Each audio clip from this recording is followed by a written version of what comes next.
Welcome, everybody, to another episode of the Wrist Cheese Radio podcast. We are on episode number 23 in your home for horological hot takes, taboo topics, and unpopular watch opinions. As always, I'm joined by my co-host, Schmidt. Schmidt, what's good, brother? Man, I don't know what's good and what's not good. This week has been insane, and we'll get to that in a little bit. But I'm doing well, my friend. I mean, all things considered, things have been crazy this week. So I'm excited to get into that topic. But how are you doing? We were up late last night, and I had a real tiring day at work. But aside from that, I feel pretty good. I mean, I think I've had a pretty darn good week. I'd like to pat myself on the back. Been crushing it on the gram a little bit. Hell yeah. But yeah, you've been in overdrive. You have been in overdrive, overdrive. The content creation space has the meme economy, as my friend Buzz from Whiskey and Watches calls it, has finally bounced back, which is great because the well gets dry at times. You know, you really got to scratch for some content, but it has been primo lately, and the juices are flowing. So I'm really, I was really excited for this episode. We were going to record it 2 days ago. Yes. And then we decided not to. And that was a blessing because then we were going to record it last night. And then we put it off again. And that was a blessing because I feel like the discoveries and the happenings have just been A1 since then. So, yes. And that's going to play into our episode tonight, which is also great. It was very fortuitous that we paused it a little bit. So I'm glad. And obviously our topic tonight is going to be the Longines releases, right? That's what we're going to be talking about. Yeah, Zulu times, right? Yeah, Zulu time. I mean, that was on the docket, I thought. Yeah, that is. Oh. But no, all things aside, I do enjoy them, but this is clearly a MoonSwatch episode. And with us tonight, sort of an impromptu guest, thanks to last night's shenanigans, is the hero of the Swatch release, our own friend Mr. Wound Up Whiskey at Wound Up Whiskey. His name is Mike, and last night he was on the ground in New York City as our correspondent on Instagram Live, taking in the sights, getting the real scoop, talking to people like a regular Walter Cronkite, right? Like this could be like Emmy, or I don't know what you win. What do you win, a Pulitzer or something? Regardless. What is the award for great Instagram? Like a Webby? I don't know. I think it's actually a thing. It is a Webby or something like. Yeah, I'm just talking journalism. I mean, this is as top tier as it gets. I didn't see anybody else on the ground doing this, so definitely not. I was taking notes. Got a whole page of notes here. Wrist Cheese Radio is always leading the charge. And Mike, I gotta say, shout out to you for being a real one, being on the ground, doing this. And it was totally and making it fun. I mean, making totally it fun. Impromptu. All the shenanigans was already crazy. And the fact that you were willing to improv and just let it rip impromptu, I think was fantastic. It was very Tom Green, very David Tell. Yeah. I was having flashbacks to like the golden era of like live comedy. It was the opening to Insomniac with David Tell, where it's just like the one camera right in his face, just walking around the town asking stupid questions to people. Like, it's that. And the insanity of Tom Green. It was just an insane night, an insane situation. Like, you'd think a co-branded Swatch Speedmaster 2 weeks ago, everyone would have been like, you're high off your ass. Like, what are you smoking? Yeah, no one saw this coming. Yeah. And it's just like, and to me, as a unabashedly Omega fan, when I saw the teasers for this, I was just like, I did not know what to think. Yeah, I really had no idea. It was head scratching. Yeah, it was nuts. And it's just like there was nothing that I could put two and two together with, and here we are. Yeah, the shenanigans has ensued, and it's gotten even more shenanigans. It has snowballed. If that's even a word. There is. So, Mike, so tell us what it was like being there. Well, let's on the ground. Let's have him, Mike. Why don't you give us a little intro to exactly who you are, where we could find you, etc. Because not for nothing, welcome to the Wrist Cheese family. It's been a bit of a crash course over the past 24 hours, but I think you're an official team member now. Nice. Absolutely. I'm through hazing. Yes. But I'm Mike. I go by Wound Up Whiskey on Instagram. It's the only page I run, so it's a little bit of everything. Watches, big collector of that. Whiskey, collect those. Sneakers, just if there is a toxic culture and fan base with a crazy secondary market for it, I am somehow a masochist for it and like get drawn to it. So you're broke. That's what I took away from this. You are completely destitute and broke. I really spruced up this cardboard box I'm living in. I got like the nice flat lay wallpaper behind me. Glad there's no ambulances. But no, it's good, and everything comes in waves and phases. That's what I'm into, but it's not always collecting all of that at the same time. Yeah. You go through a phase where it's like, okay, another watch, check some stuff out. Oh, a Seiko is a good price. I want to get that. Sure. And you settle down with that. You enjoy the pieces you have, and then it's okay. Let me go check out these rare bottles, or what's the new drops for whiskey, or it's the collectible bourbon season is like September to December. Yeah. When it's like Pappy Van Winkle and all that other crap. Oh, okay. That everyone you try to go and hunt for. You make time on Saturdays to hit up 10 different liquor stores being like, so do you have one? Do you have the thing? Did you get it yet? How much? Yeah. What's the over on this? Is it over retail? What's the cost? Yeah, it's like meet me somewhere between MSRP and secondary. Yeah. I buy. So actually, whiskey taught me a lot about the whole watch relationships. Like, so I got into whiskey first, then watches. Okay. And the games you have to play for whiskey are the exact same ones you have to do for some of these allocated watches. So right? I've heard. You got to stop in all the time, get the name of the manager or your salesperson. For a lot of the out to dinner. Yeah. Put on some knee pads. Maybe you give them a watch, right? Is that how this works? To get some whiskey, give them a watch too? Dude, it's crazier in whiskey because there are people who are like, oh, I got this crazy whiskey, and they'll bring in like a 2-ounce sample bottle to the store of something they bought to try to curry favor for these better whiskeys. Wow. Or they're like, you're my, like their strategy. So they're like, you're my vermouth store for when I make martinis, Manhattans. You're the other vermouth store for when I make martinis. You're where I get these different like standard every week in, week out products. Yeah. So they again have a purchase history and a relationship at these stores. Wow. Those so it, phrases might it really is synonymous. It's like it's literally the same thing. Wow. Yeah.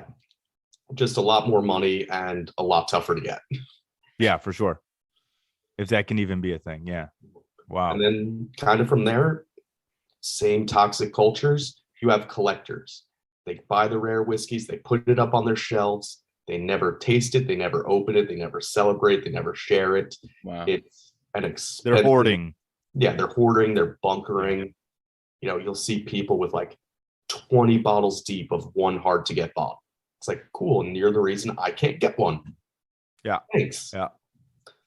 But with whiskey, it was always, this is meant to open up and be shared and enjoyed. Kind of took that into watches where it's like, nothing's a safe queen. Wear everything. That was gonna be my question, was if you were a stasher or not. Nah. At this point, I'm moving from New York City to Florida, so I'm looking at my shelf and just like, cool. Between August, I need to kill 100 half bottles of whiskey. Whoa! So this is a major life change for you. You're getting out of the city, heading to sunny Florida. Yeah. What's the change for? For work and family. Okay. And just 3 years or however long in COVID and lockdown in New York City, I'm like, I need to see the sky more often, man. I'm too much concrete, too much cold. Just like seasonal depression was hell this year. I feel you. And I was just like, I need to get out. Hey, everyone else, work, can you make this happen? Everything. So we got the word the other day. I'm not going to transport half open whiskey bottles, right? Like, I don't need to accidentally get pulled over and be like, so you were drinking? No, it's 100 bottles, in the trunk, in a box, wrapped up. Something breaks, the entire car reeks of whiskey. Yeah. Or, I mean, there are worse problems. Yeah. There are worse problems. Whiskey smells pretty good. Yeah. So what's your go-to? What's your go-to, not necessarily like, big timer, but what's your regular, if you're popping something regular, what are you going with? Popping regular? These days, I'm drinking Smooth Ambler. Smooth Ambler, okay. Did a couple cool barrel picks with them through a group of friends. And just after you see the distillery, you get that experience. You're like, cool, you're now my old-fashioned whiskey. They always keep a bottle of your regular stuff around. Yeah. It's like visiting the watch manufacturer. It's like, I will always be a part of you. Yeah. That's cool. That's cool. What is it that, like you said, that move to Miami is actually the reason I got even into the MoonSwatch. That's what got me to be like, okay, yeah, I need a beach watch. I'm going to Florida. This is fun. So that's where you're ending up, Miami. Yeah, down to Miami. Okay. So you heard it, bro. We're gonna have Mr. Mike cover all of Art Basel and all the other shenanigans. Yeah, all the Miami events. All the Miami events. I mean, we're gonna have a live correspondent on the ground. That's what's gonna happen. Just get me and Fo Dinky together because he's like, I could be in Miami. That doesn't take him that far. Yeah. Hey, what's up? It's Mike. I'm at the Super Bowl. I see Tom Brady's watch. I don't know what it is, but it's definitely a chronograph. It's got the extra pushers. Let's see if we can get closer. Security. So, Mike, it was kind of I don't know what you want to call it, serendipity, right? So we're streaming last night and we're just kind of talking about the release, and it's obviously on kind of the tip of everybody's tongue, and it's the hot topic. Which one are you going to get? What do you think of it? We're all kicking it back and forth, and you're like, guys, what if I just head down? Yeah. We're like, what? Yeah, what if I just head down and I'll hop on live and we'll stream this damn thing? Yeah. And that's how it unfolded. Yeah, it was. Now, take us through a little bit of the epic adventure of Mike's MoonSwatch exploration. Yeah. Just like you said, it was on the tip of everyone's tongue, and I passed by that the Omega Boutique most days walking home. So like 5 o'clock happened. There was one guy, the guy in the mummy bag. He had the full out, like the sleeping mat, the mummy bag, the little fold up card table for his food. So he didn't have to like put it on the ground or anything. Yeah. He was, and prepared. That was it. That was like Mr. In It to win it. Just for kind of the essence, like the shits and giggles of it, I was like, what's it like at 8 p.m.? Like now that people have gotten off of work, could go home and grab whatever they need. And after starting to see some of the videos out of like Australia and everything. Yeah. That was when some of the first videos were starting to drop. I was like, yeah, is this a them thing? Is this everywhere? Like, what's going on? Went back at 8 and there was 2 people. So 3 hours, only one extra person showed up. Nothing. Thought it'd be super calm. Came home, had my like, you know what? I'll show up at 9 in the morning. Right? The store was supposed normal hours 11. Didn't even know they were opening early for this. So I don't think anybody knew. Yeah, I don't think anybody knew. I had asked my sister who lives there if she could get there. She's like, yeah, they open at 11. Like, I'll show up at like 8:30. I'm like, sweet. And then you're like, yeah, they open at 8. And I'm like, it's like I texted her, I was like, don't even wake up. There's no point now. Not at all. So yeah, and then I jumped on Kelly's IG, hangout. And like I said, it was just like, we're all talking about it. I'm like, give me 10 minutes and I'll walk down. I don't care. Got nothing else to do on a Friday night. I'm already drinking drinking with friends, hanging out live on Instagram. Let's go have fun. Packed awesome. A small bag, got my big gulp of soda, pack of cigarettes, and just walk the 10 minutes to the line. What was in the flask last night? The flask was Woodinville rye. That was I feel like that was a crucial part of the adventure. Yeah, and you killed it. You killed it while walking up and down the line, interviewing everybody, and having a good time. So let me ask you this: for those that weren't watching the live stream, how many of the people that were there, once the majority of people had shown up, how many of them were actually there to really buy this watch? Or is it just kind of like one of those supreme hype beast type drops where this is like, oh, something important's coming, I should just be there to get it? You think it was more watch collectors, or was it actually more of those types of people? Oh no, I equated this line more to like a Jordan 1 release, an iPhone release, Supreme, any of those like drop culture things. Just going up and down the line, I'm like, cool, Jordans and fancy track pants, Jordans and this, Air Force Ones and that. Yeah. Supreme this, those other fancy logos I don't know or see, or just very like streetwear fashion. I'm like, cool, how did you guys find out about this? Like, yeah. Kind of like, how did this leak? Whose blog did this get on saying this was the thing? I know GQ of like information. Yeah, I know GQ had posted it, but I don't really think that that's like a major streetwear thing. And it was like, I think GQ in the UK. Okay. And this was right before the infamous leak. And we won't name names who leaked it, but we all know, I think, at this point. But anyway, like, it was right before the infamous leak, and they literally had this disclaimer that this new collaboration will break the internet. Yeah. And I'm pretty sure after seeing all of the shenanigans since Wednesday of this past week, I'm pretty sure it was successful in quote unquote breaking the internet. The hysteria of this watch has been insane. Oh yeah. So it's all anyone had been talking about, and even non-watch people. Yeah. And were talking to me about it. And I'm like, you've seen my nice collection. I've tried talking to you about all different price points, all different brands, all this other stuff. And you're just like, it's not for me. It's not for me. I have my phone. This is what got you into watches? Cool. Hey, you know what? It was by design, I guess. It was bound to happen at some point. I for one am super excited that it did happen. Yeah. I know a lot of people don't share that sentiment.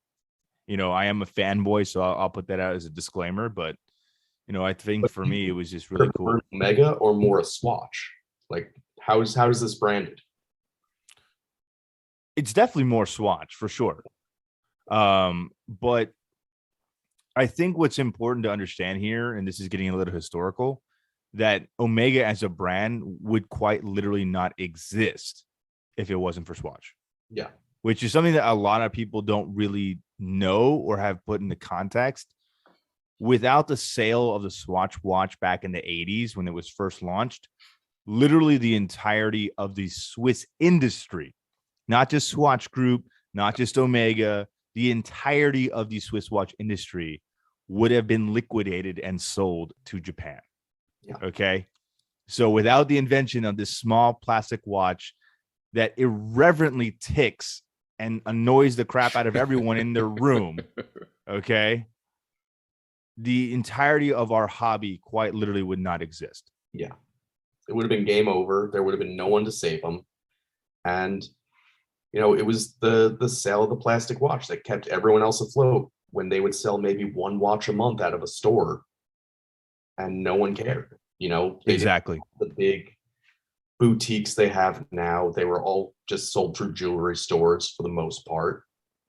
And there was no recognition, because at the end of the day, too, we all forget we don't buy watches the same way that we did back then, right? And you had Seiko and you had Citizen literally crushing brands that had been around for hundreds of years because they were able to offer a more accurate, simpler to make and manufacture, and cheaper alternative to a traditional mechanical movement. You could find the Seiko, the Casio, any of those watches in Macy's, in JCPenney, in any of these big box stores, so people don't have to take an extra drive out of their way to like find a watch or go watch shopping.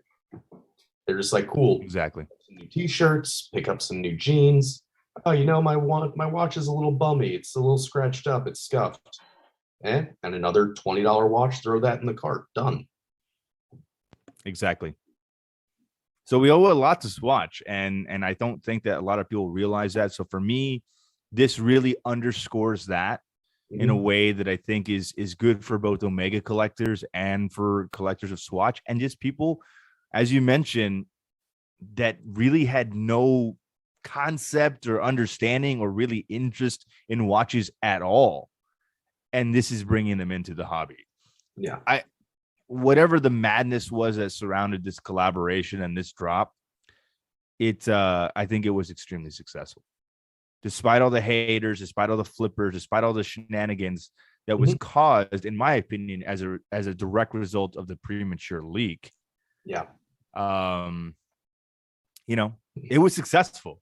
I'm sorry. Every single one of those Swatch watches across the world sold out in 24 hours. Like, period. what other watch company has done a release like that, especially at that scale?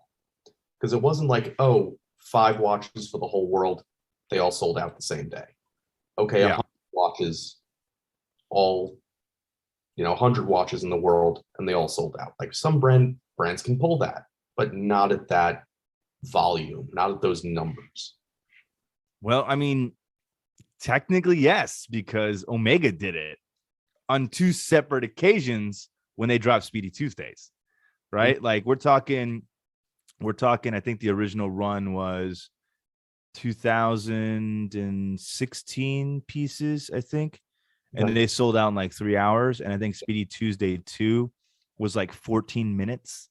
Damn. Like for the entirety of the world allocation, just gone instantly. Like the world allocation. And that was like scale and size, like not 6,000 pieces. Like this was what I think they said, like 20,000 on the first drop. I hadn't heard any numbers. I know every boutique got anywhere between, like I heard like Houston and Dallas, they each had like 50 or like 25, right? And then I've heard some stores had 150, some had 500. I think it just depended on volume, really, is what it came down to. That sketches me out a little bit, because I know like New York, everybody who I talked to who went to a New York location said like 50, 75. So I would think if they were going to adjust for volume that we would have got some of the higher ones. So it sketches me out a little bit, because I think in the back of everybody's mind sits, well, did any of these get sold out the back door on us? I mean, I'm not going to jump to that conclusion, but I think it's in everybody's mind that obviously employees are going to get first crack. Yeah. Right? And then beyond that, I don't know if they're going to extend that to friends, family, whoever. And if this is that crazy of a drop, I don't know how deep that rabbit hole goes. Yeah. I mean, that's true. That's true. And I'll say this. I mean, having had a peripheral experience with Swatch Group, like I know that they're probably like very strict on making sure that employees and things probably couldn't get it initially, because they wanted this, especially once they figured out the craziness that was going to ensue. That could have changed. Now, again, I don't know for a fact, but I know, having had dealt with them before when I used to, work and sell Omega, that they're not always the most understanding company to work with, right? Sometimes they're very like, there is no gray area. It's black and white and cut and dry. So I wouldn't be surprised if they had been like, hey guys, you are not allowed to buy any of these watches. Like you can't sell them, you can't buy them. Like all you're going to do is ring them out to the clients. That's it. So who knows? Yeah. Who knows?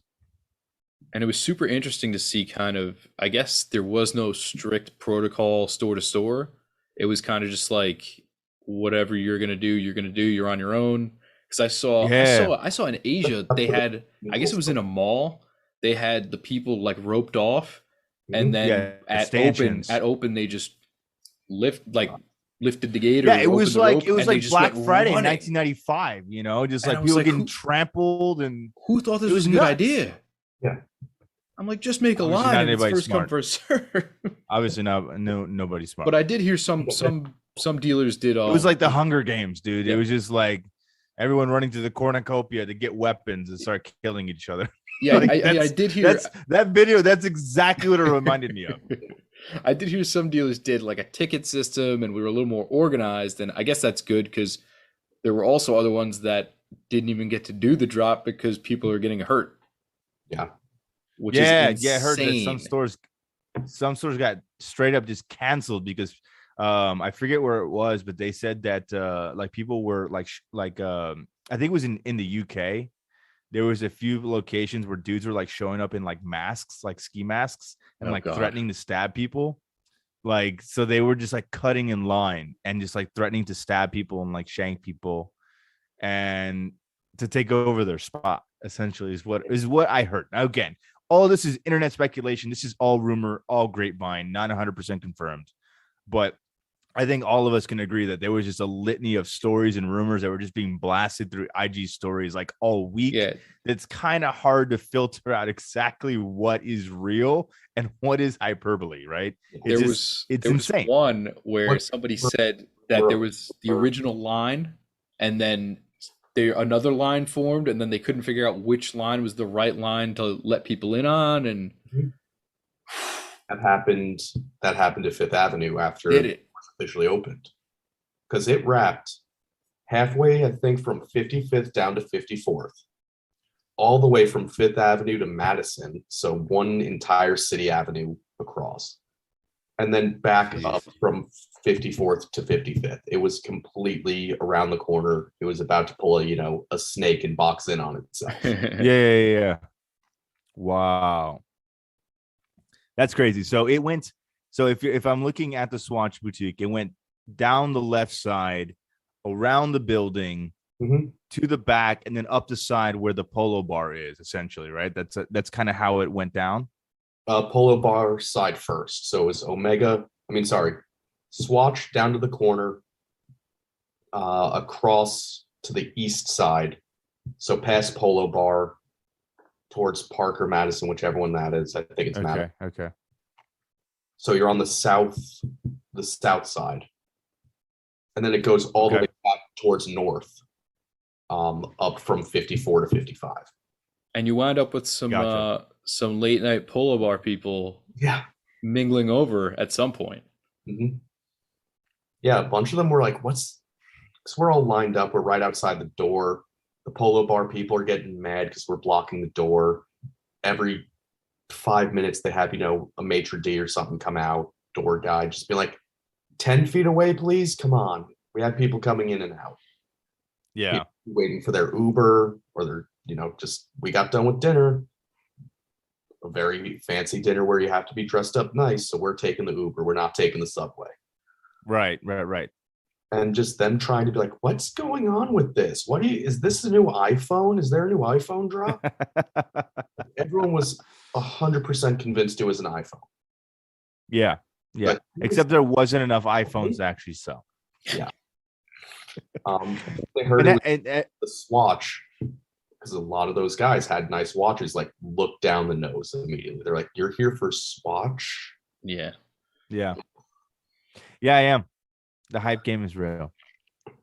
I mean, it's true. I mean, I don't know, man. This is the first collaboration, I think, in the watch community ever that has gone like cross price points. Yeah. You have like entry collectors, intermediate collectors, to like hierology collectors, and everyone's losing their mind over this $260 US plastic quartz chronograph that has Omega and Swatch co-branded. And this is a co-branded dial. Let's not forget. Bioceramic.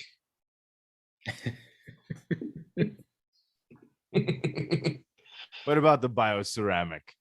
I'm saying it's not plastic. It's bioceramic. It is bioceramic. There is an important distinction. Okay. I thought this was just Mad Men marketing. Like everyone no. kills you. There is actually it is a patented technology that Swatch itself created. Okay. I think last year or the year before. But basically it's like 2/3 biosourced ceramic composite materials, and then 1/3 of this oil they get from the castor plant, and they're able to like make into like granules and make ceramic out of it. Now, is it as hard as like a Dark Side of the Moon ceramic or something like that? I don't know. Apparently it feels really nice and it's ridiculously lightweight, which makes sense. That's how all Swatches typically are.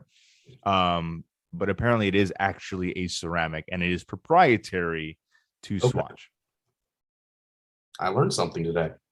It's dispel the rumors, because I've been seeing that like, oh, it's just a plastic watch. I'm like, guys, it's actually not plastic. It's ceramic. Ceramic is I think it's technically considered like a metalloid. It has metal properties, but it is not actually a metal. Okay. Yeah. You got Somebody me. can fact check. I'm good with that. Somebody can fact check me. That's all I'm going to say. Somebody can fact check me, but pretty sure it's actually considered a metalloid. So nice. There's your chemistry lesson for the day.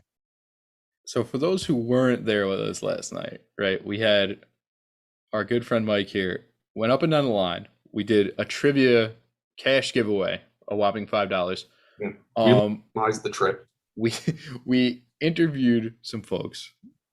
Some were more friendly than others. A couple of them were very cool. We were asking which one you're going to get. Are you going to keep it? And they were pretty upfront about it. They weren't really hiding or anything. Yeah. We tried to help that nice hot dog vendor because he didn't. We did. Well, I mean, he was down the street, and we told him go over there. You're gonna make a ton of money, but he didn't seem about it. Yeah. I was just the closest thing at that time, because all the CVS and the Duane Reads were closed. And in town, you really don't have any convenience stores or anything like that. So it's like, God, not in that area, Fifth. No way. Yeah, there's nothing there. So it's like, guy, just I don't know how you can move the cart, but 3 blocks that way, you'll kill it. You'll sell out of everything for the entire day's worth in 20 minutes because people are getting Seamless to the line and Uber Eats to the line and anything. Yeah. Nothing else around. Yeah. It was crazy. And the guy was just not about that life. And that's okay. Hey, you put the good comic vibes out there. Yeah, he's kind of like, is this guy walking me into like a trap? Am I thought we were trying to take his turf? Yeah, I mean, I guess so. Probably. Did have a prime spot out in front of the Apple store, but they didn't have a drop. I mean, I know that, but the Apple store was closed. Okay, because this is 10 o'clock at night. So as magnificent as that glass cubed Apple store really is, it's bro, you're missing an opportunity right here. Move the hot dog cart a little bit further down. Yeah, 3 blocks, rake it in. Yeah, so we talked to him. We what else? Went to the Polo Bar. We played Guess the Price of the Filet Mignon. For those who were not watching, I guess within $5. You did. Of the price of the steak. You said what, 120? I think it was 115. Yep. I think is what you said. That was it. A lot of fun interviews, and when the phone was dead and I couldn't live stream, I just was put the brick charger in my phone, open notes, and was just continuing going who's getting this, who's getting that, why do you want this? And it was some people, like you said, really straight up. The number one I think I counted was the Tiffany blue, the Uranus. Oh, for sure. Yeah. And that was 100% a given. Why do you want that one? It's fire. That was the response. It's fire. And I love that. The next was the mission to the moon. Oh, really? Because this was told a lot. It's a $260 Speedmaster. Oh. And they were just technically, it's the original, it's the Moon series of this, and then you went to the different colors, but the last place I think was pink. Yeah, I think that was probably. I mean, I think anybody pink or yellow said that. It was going to be either one. Yeah. Yeah, it was pink and yellow were the bottom two. Yeah. I mean, honestly, for me now, it's I really do like all of them. The only one I would probably begrudgingly wear would be the pink one. But I'd be happy, honestly, with any of the colorways. I think all of them are great. I think all of straight hardcore watch fam is really on the Mars. It seems like everyone really does like the Mars. I know that I'm in that camp for sure. But number 3 on the pick list. Yeah, that's kind of where I'm at. That I think that's really cool. I don't own anything in that color palette, and especially not a red case, which I think is fantastic. And everyone's like, well, it's on a white strap. I'm like, yeah, bro, It's got 20 mil lugs, dog. You can just swap it out. Like it's like this is not, this is not rocket science. Like, let's not make FXD. It becomes mass. let's not make this harder than it is. And here's the thing.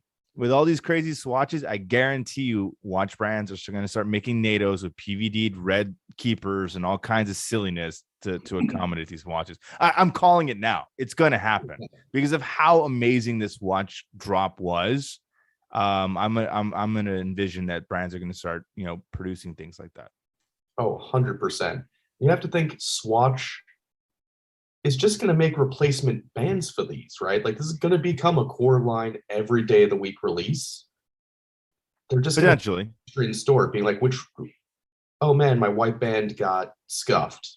I ripped whatever. I need a replacement. They're smart enough to go, okay, well, it's $40 for the new strap.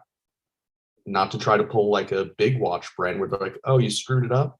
You need an OEM bracelet or an OEM deployment buckle, and that's going to be $500. I don't know which brands you're shopping at, but that's messed up, dude.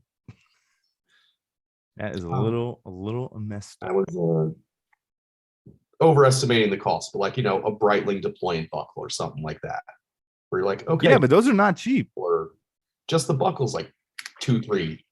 Then it's absolutely the leather strap to go with it. Yeah. So what do you think, bro? What's your feeling on all of this? Which, the release or the watch? Everything. Let's just start with the release. I mean, the release, obviously, I don't know what to make of it. Again, I feel like I've been talking with a ton of people. Clearly, I have a little bit of a reach. Sure. So I get a fair amount of DMs and stuff. But I've had a lot of people ask my opinions on things, and I think at this point I'm reserving it because, first of all, as somebody who makes a lot of reactive content, I've learned that if you jump the gun, a lot of times you look like an idiot. So I'm not going to do that.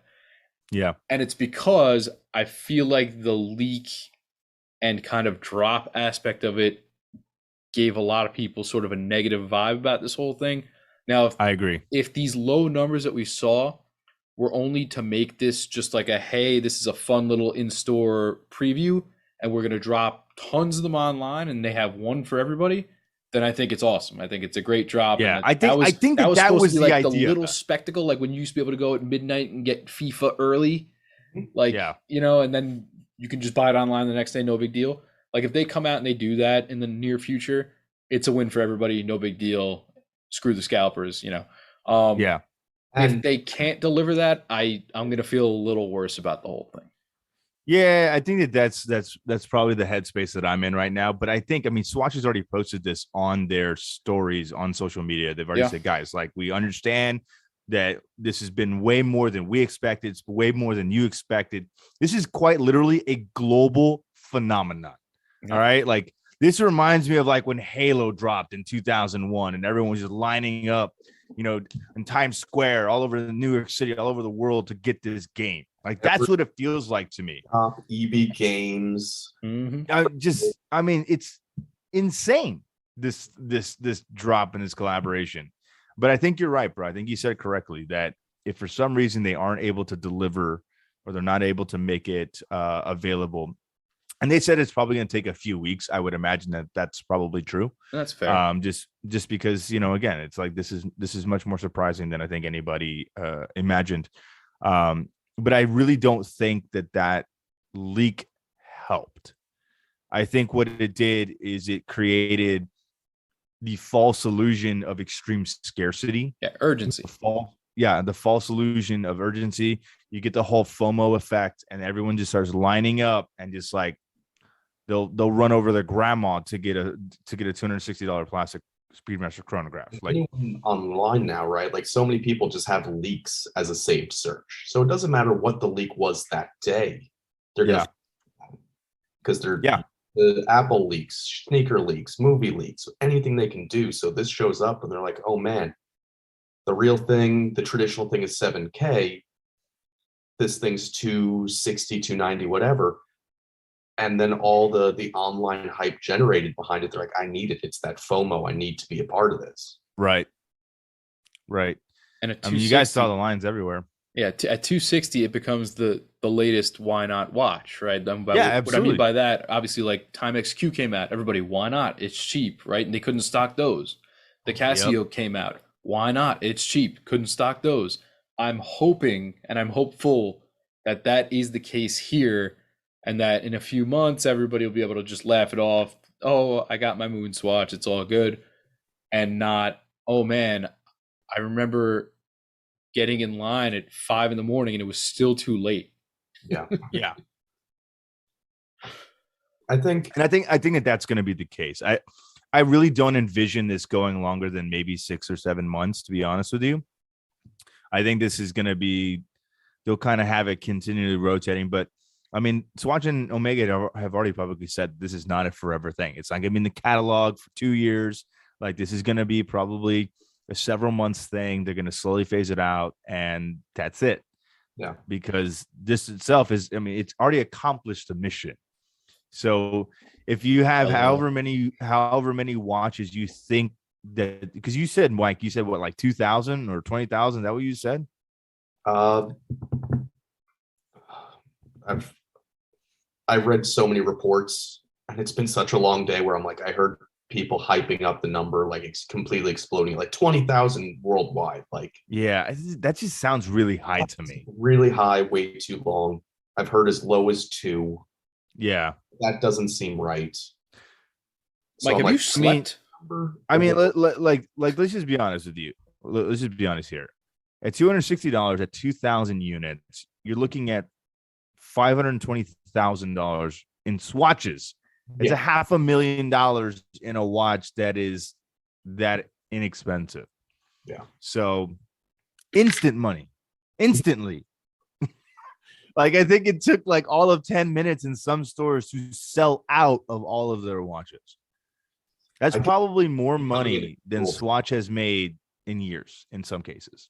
Mm-hmm. See, I think we're going to go through the summer just because that's like the season those watches are meant for. Yeah, the summer seasons for sure. You know, barbecues, pool, beach, any of that kind of stuff, lake, boats, what it's for. I think it'll get phased out some point in the fall. But I think this will become at least if it's like, okay, your Swatch group, you love money and you love limited edition stuff, like we know how many with the Speedmasters, you'll keep the, missions collection every year, but just change up the color small. So like the pink was this year's Venus, they'll have a new colored Venus next year. The Earth was that like limeish green, they'll change the green next year. And I could see it. Yeah, I mean, I could see that, but I also know too from Swatch watches, they come out with new renditions like every month. Yeah. And they phase out the other collections pretty quickly. Okay. So it's just they have a very high turnover. Like if you Google, like if you check their website, literally every single month, they'll have like a month drop of their new watches, right? And unless they're the newer technologies, unless there's stuff like that, they certainly start phasing that kind of stuff out. You can still find it on the websites and things like that. It's just obviously harder to get. And it's not, they just don't produce it. But you also have to remember too, Swatch just in general it's not going to produce the amount of volume that some of these other brands are going to produce because it's just not that many people buying Swatch watches constantly in the same way, right? Omega, they're going to make hundreds of thousands of Moon watches. Why? Because they're going to sell all of them. Yep. That's just the way that it is. I talk to all the stores that I know that have contacts at and things like that. It's like try to find a Sapphire Speedmaster right now. It's like trying to find a unicorn. It's almost impossible. Stores will get an allocation. They're gone within hours. Like, it's just like, it's that crazy. But it's a good problem for Omega to have, right?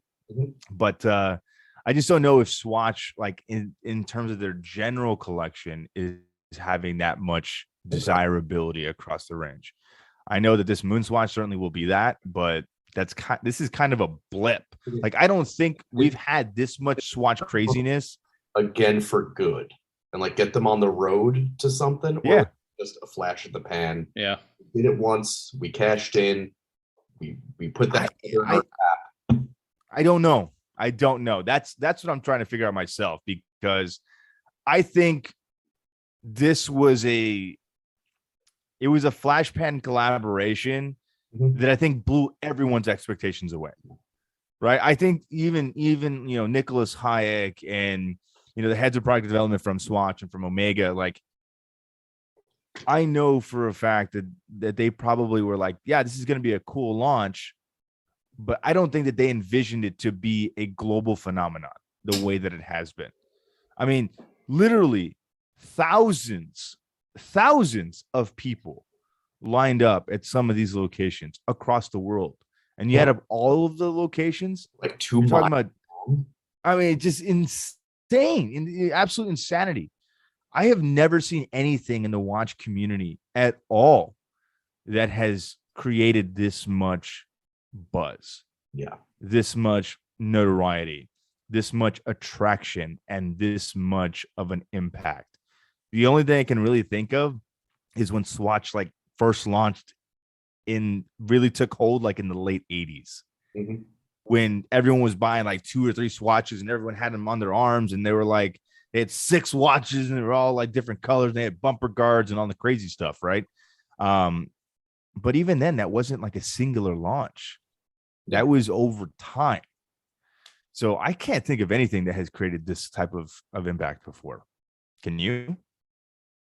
Not in my time. And because this reached out past watch culture, right? Like we can 30 and into stuff. New releases from any of the big brands. Oh my God, this is cool. I got to go to the AD and check it out. Or I need to call up my dealer, relationship, whatever, and see if they can get me one. But for the most part, the general public doesn't care if it's a new Submariner this year or the year before. They don't care. Right, exactly. The Hulk became the Kermit or the Starbucks or whatever. To them, it's a Rolex, it's a Speedmaster, it's a whatever. They don't don't care. But for this, it extended outside of watch culture and like watch groups. And I think obviously price lends to that, but part of that low price is it was obviously what makes it such an awesome release. Because for me, I first saw him come out. I'm gonna be honest. I don't really know if I want one for myself. I don't think I do. But all I can think of was, at this price, this is the ideal indoctrination watch for my sons. They're very young still. My oldest guy likes to wear his little Timex lizards around. He still obviously can't tell time. He's not even 3 yet, but he's getting the concept. He likes to wear it like Dad. They're fun colors. They have pushers. They have that fun space attachment to it. Like, this is the ideal watch to rope people into this hobby with if you're trying to do it. Yeah. And not just for friends and family, but for all these people who went and bought one because they heard it was a hype drop. I'm going to say that there's probably a few of them that opened it and pulled it out and they're like, maybe I'm not selling this. It's $260. That's how I feel. Especially, I think the limit 1 per customer meant you couldn't do a lot of this hype drop culture where you're clearing out racks of t-shirts or backpacks or anything else like that. And now they're going, I waited for 7 hours to get this. And if I list it on eBay, get the flip-on one, I get X much. Maybe $1,000, $2,000. Maybe. Like, again, how fast can you turn it over? Like, I haven't checked eBay completed sales to see if there's just listings are actually going for that. Yeah, I can't imagine. I mean, it's like when you think of like a Daytona or Snoopy, right? The Chrono 24 price is just south of 50,000, but that has to mean that somebody's willing to pay $50,000 for a Daytona. Yeah. Is it actually being sold for that amount, or is that just the current inflated market value, right? The perceived market value. Like who's really buying a Daytona? Yeah, that might just be the sucker price. Like, let's put it up there and see if anybody goes for it. Mm-hmm. Right, because it's there, it's available. Right? Take it if you want it, and somebody might have just an ungodly pocket and go for it. Mm-hmm. Yeah, but that's my point. Is that the norm? No, we know that the Swatch Speedmaster is not going to go for $4,000. Why? Because at that price point, save a little bit more and you buy the real one. I mean, this is insanity to me. Yeah, you could buy, but you could buy the reduced. Exactly. 1 It's a triple date, yeah. Yeah. So like, why would anybody spend $4,000 on a quartz bioceramic Swatch Speedmaster? As cool as it is, because it is 100% cool. There's no question about that. But why would you spend that kind of cash on something that really isn't the thing? You know, that's what I can't understand. Yeah. Well, because I think it's a lot of the general public not knowing. They're just going to go, this was the hype, this was the price. They're used to some level of markup, right? Oh man, I couldn't get the new Air Force Ones, the new iPhone at drop. Maybe it's double the price when they find it on eBay, and they're ready to stomach that. I don't think they're ready to stomach it if they knew it was 260 up to $2,000 or 260 up to $4,000. Yeah. Then we have eBay vigilante justice going on, which is also hilarious. So yes, can't take any price right now seriously. True. No, yeah. I mean, it's just like everything right now is hyperinflated around this drop. Everything's hyperinflated. You know, the numbers that people are communicating as far as like how many each store got, the prices they're going for on Chrono and on eBay, everything's hyperinflated. So we'll just have to pay attention to this over the next several weeks to see when they finally start getting released online, as they finally start getting restocked in the stores, and to see how this is going down. Getting restocked this week. So is that what they said? Because I missed out on it, but they were like, because you were the first 30 to miss out, give us your phone number, your email address, wow, your name, and the first restock you'll be a part of that. Cool. Oh, that's cool. Be able to pick the color. Like they didn't have details where it's like just email us or whatever. It might be, we got one for you, your name's there. How fast can you get to the store? You get whatever's left there again. So if 29 is their ahead, they get their color pick, I get last. So yeah. But at least they're supposed to get another 30 watches at the end of this upcoming week. Because we were asking, okay, tell us anything, but is it 2-3 weeks? Is it 2-3 months? Like, is it even worth putting him on this list, or do we just wait for the online drop, like the just regular in the store? And they're like, no, it'll be about a week for you guys. Well, that's cool. Yeah. So you'll have to tell us too when you finally do get to put hands on it and you get to own it, what it's like, because you'll probably own it before I will get my hands on it.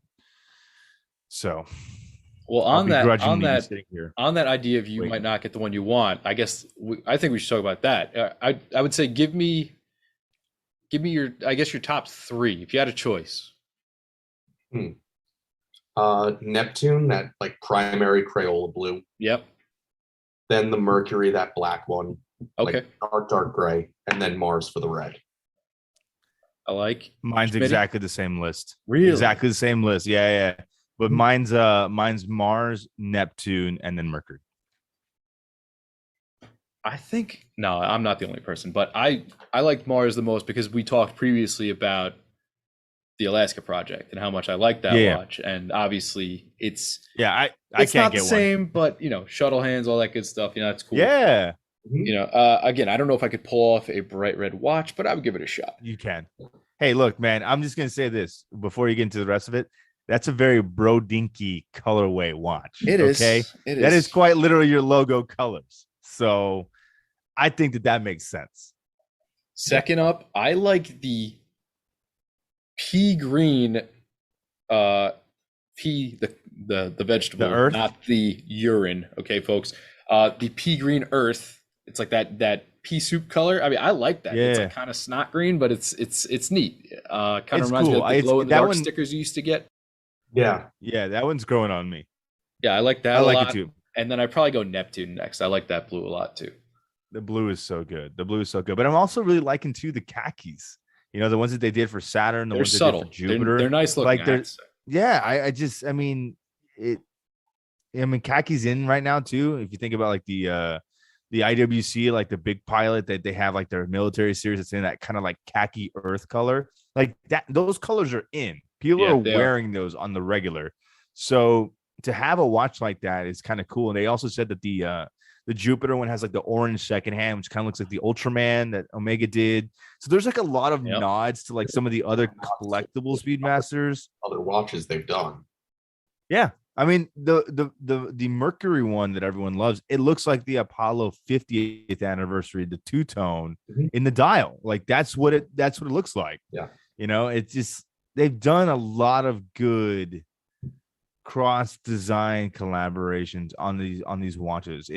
It's subtle nods that are certainly Swatch, and there's a lot of nods that are certainly Omega. And I think that that's what makes this drop so good. Is the more I look at the collection, there's not a single one I would be like, I probably wouldn't wear this one at all. If it was pink and that was the only one I could get, I'd still buy it. Yeah, my wife could wear it, my daughter could wear it. Like, I will find a home for it somewhere, but it's just cool to have, When you get the pink one on the way home, you're like, I guess I'm getting Vineyard Vine shorts with the little pink whale. I guess I will be Chad. Yeah, I'm gonna find myself in the Hamptons. I guess that's where we're going, right? Yeah. None of them are bad. Like you said, none of them I wouldn't wear situationally. Like I could see a reason to wear the yellow or the pink. Like you're going out to the beach. It's the middle of summer. You want to have some fun. It's like the Orises, the candy Orises from last year. Like, much more approachable price point. Yeah. And that was part of how Mike and I wound up talking, was because I was talking about how I raffled one of those off last year and did pretty well. And I was like, well, if I can get my hands on one of these and raffle it now with all the hype it got driven behind it, I could get my quota started pretty good early. But unfortunately, that didn't come to fruition. Oh, well. But again, thanks anyway, Mike. That was, mighty kind of you. Glad to offer. Like the whole kind of thing was just this, the whole line weight and everything was out of convenience. It's a 10-minute walk away. So it's not, I'm driving an hour.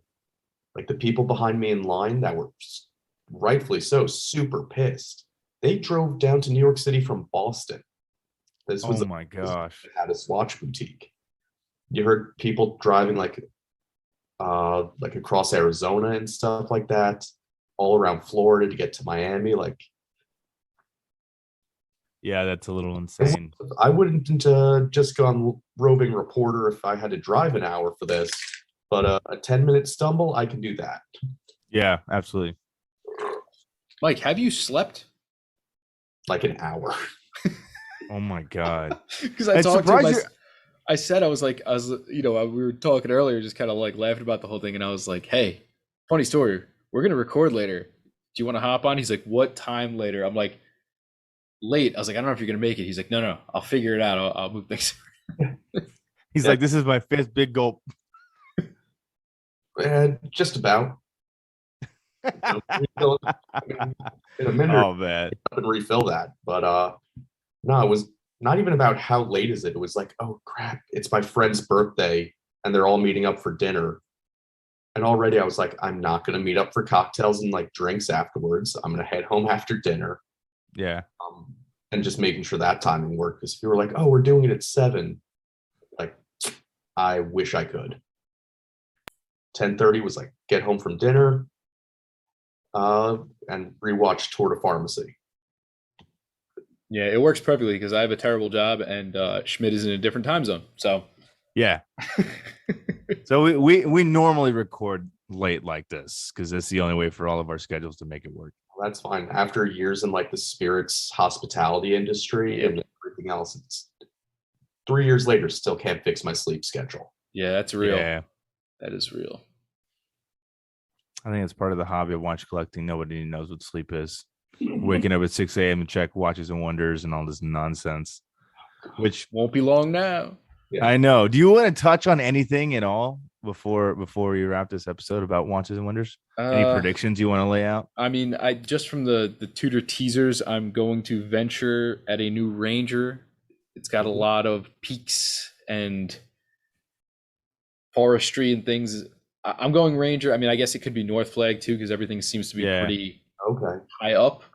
But I'm going to go Ranger. I'm hoping to God that they just drop the size a little bit. If you can give me like a couple vintage cues or a roulette date or something, just give me an upgrade. The Ranger has so much potential. Nobody's getting an Explorer 1 anyway, so people are gonna buy this thing. Yeah. Just it's like we were talking. I was talking in the group chat, and one of the guys is like, "This is the easiest homework they could ever have. Just drop the size, make it wearable, make it look good. It'll sell out." Yeah. Do you think they're gonna roll master chronometer, or you think they'll keep it standard movement? I'm gonna go standard movement. Yeah, you think so? Maybe they might. I feel like they'll probably release like a flex version, like they did with the Black Bay. They'll give you a maybe not an all ceramic, but I feel like they'll give you like the extreme where it's maybe a Metis or something. Yeah. What about you? Got anything good? Either of you? I think Ranger also, because I feel like they've abandoned the North flag. Yeah, it's kind of a stepchild watch, but then I don't. And it's so sad because like that was the first move. That was the first watch to launch their in-house movement. Yeah. So to just like completely forget about it's kind of sad. Yeah, so I think Ranger. I think it's a no-brainer again with the hype of the Explorer 1 last year, with the Ranger still being at a movement, one of the lower price point ones in there that's like, oh, cool, it's a Tudor. It's fancy and nice and good price point, everything. Oh, wait, but the Ranger's always discounted or on special and like below 2K sometimes. Yeah. And comes in a bund.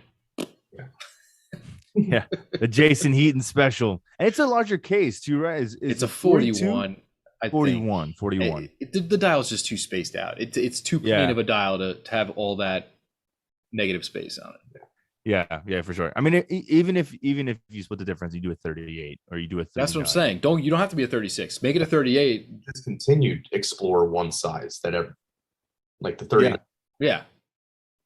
Right. You get a little extra demand in there. Yeah, we don't want any Danny Milton 36s. Okay.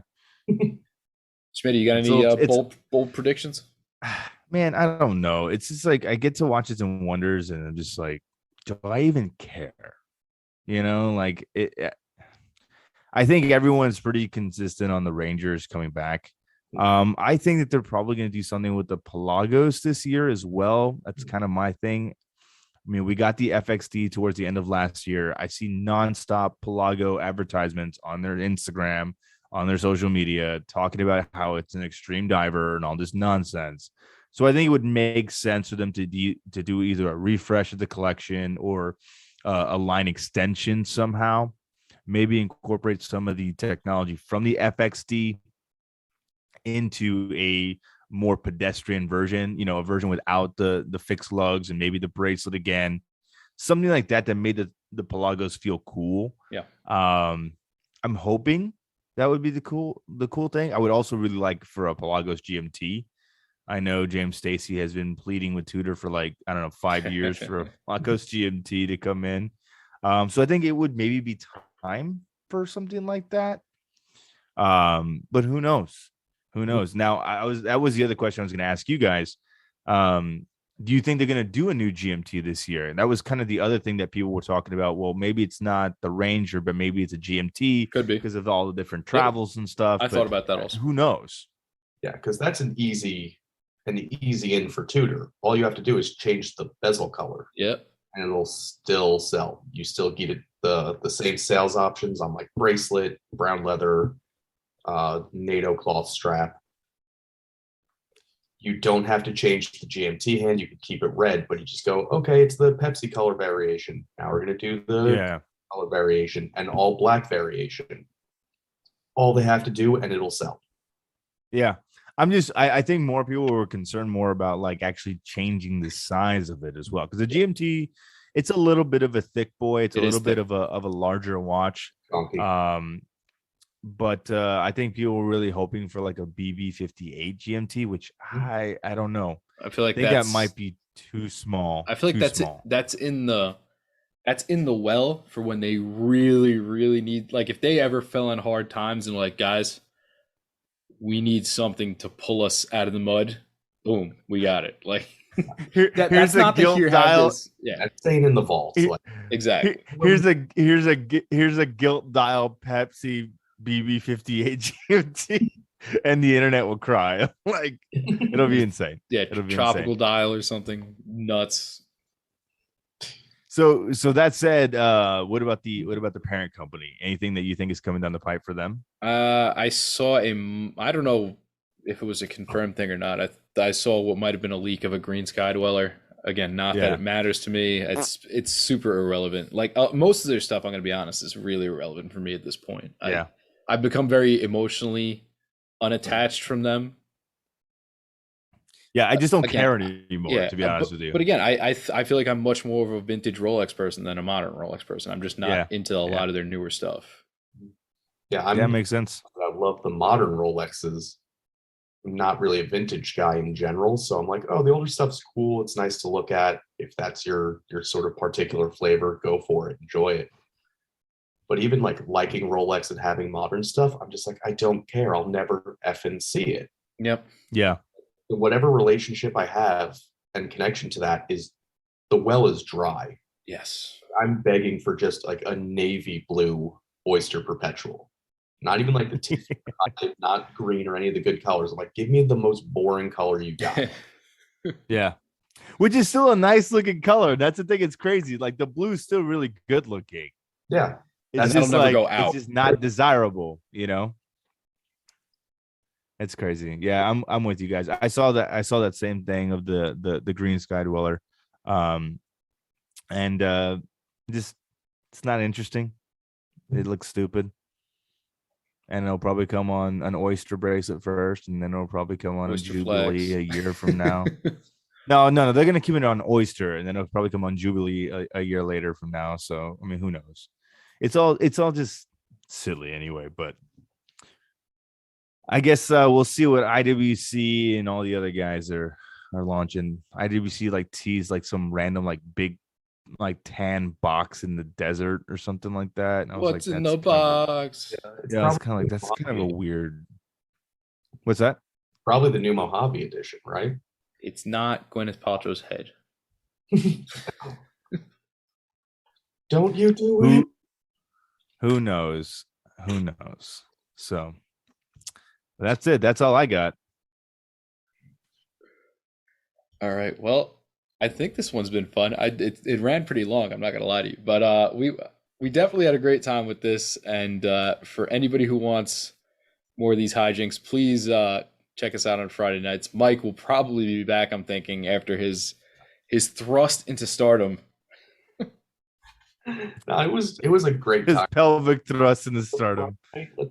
Let's go troll people on the Swatch line, and then halfway through be like, I could be on the line, I could get one. Now I'm the asshole that was yelling at people and like kind of being a jerk, and now I'm actually sitting online trying to get one of these. Like, oh, I'm an asshole. When you finally do get one, you can show people and say, I have a great story about this watch.